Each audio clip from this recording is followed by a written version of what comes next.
4 consejos poco conocidos que no hacen todos los opositores y te van a hacer sonar diferente en nuestras oposiciones de educación. Ya sabes que nuestras oposiciones son tremendamente subjetivas. Cuando tenemos los estándares cubiertos en cuanto a criterios de evaluación barra calificación que tiene el tribunal, cómo contestar a todos los epígrafes del tema, cómo contestar bien el supuesto práctico, ya para distanciarse, ya para diferenciarse, y esto también sirve obviamente en la exposición, pues ya entraría el tema de la innovación con sentido, la explicación, la expresión, pero siempre los estándares han de estar cubiertos. Pero entiendo que la gente que me escucha son opositores de élite y por eso este podcast te va a interesar. Antes de seguir, decirte que ayer hice un webinar, una clase gratuita, donde estuvimos poquito más de una hora compartiendo ideas para la unidad didáctica y para la exposición de la programación, que estoy seguro que te va a venir increíble. De nuevo presentamos mi curso de exposición oral, te lo dejo, va a estar en abierto simplemente hasta el domingo, entonces échale un vistazo que estoy seguro que esa horita te va a venir, pero que muy bien. Vamos a por el primer consejo.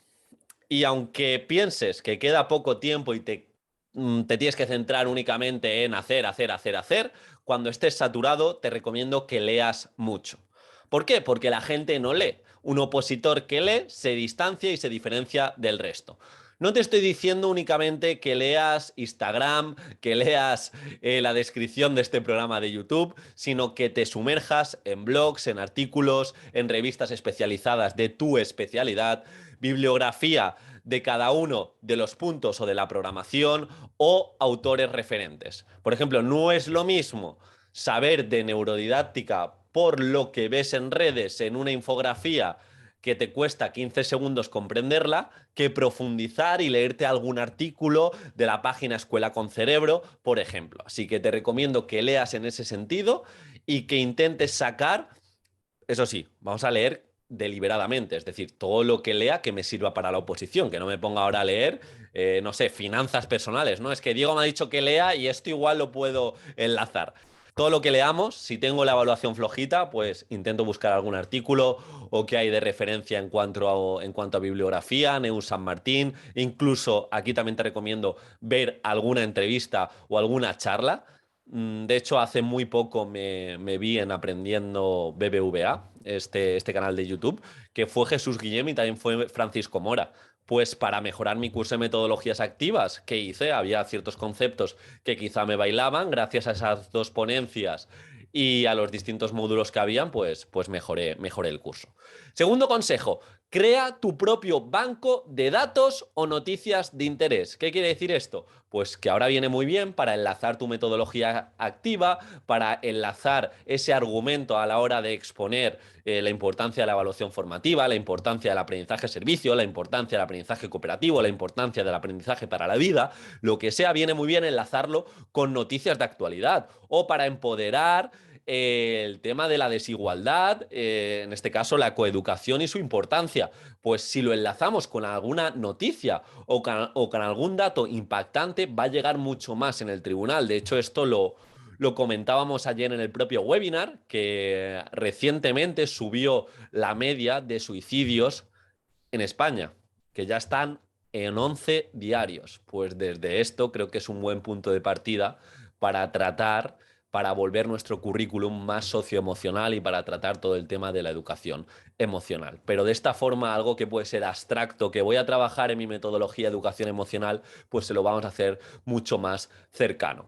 Tercer consejo, ya sea poco del examen o si te queda mucho, habla con otros maestros y recopila casos prácticos. Dos cosas, habla con otros maestros que estén en activo, distintos, si tú no estás en activo da igual, de otros colegios o de tu propio colegio si estás trabajando, y intenta analizar un poco el grupo clase que tienen, las distintas adaptaciones, los acneae, etcétera, etcétera, para saber tú también un poquito si te sale algo referido a los supuestos prácticos. E incluso yo lo que hacía, me acuerdo, yo solo trabajé un mes previamente a las oposiciones y yo lo que hice es juntarme con la docente más actualizada e incluso en mis horas libres yo me iba a ver cómo daba clase. Obviamente le pregunté si me dejaba, pero aprendí muchísimo, aprendí mucha metodología, aprendí incluso ciertas propuestas, los instrumentos metacognitivos, esa señora ya lo llevaba sin saber mucho de neurociencia, pero ella me explicaba